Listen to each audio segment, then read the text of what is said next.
Sarap maging bata, walang iniisip na problema. Laro-laro lang, ang saya.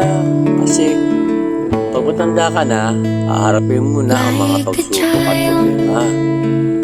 Kaya kung pwede lang, maging bata na lang tayo at hindi na tumanda. Pwede kaya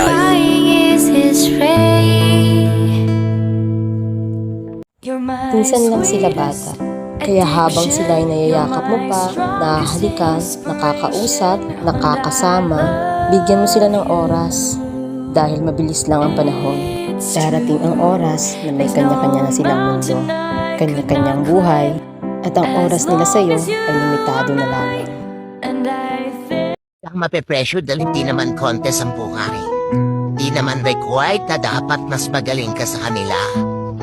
Hindi mo kailangan higitan yung iba. Hindi mo rin sila kailangan sa bawat.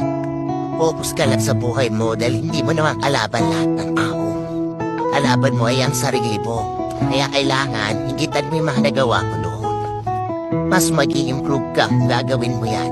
Kaya humalpa ka lang. Relax lang.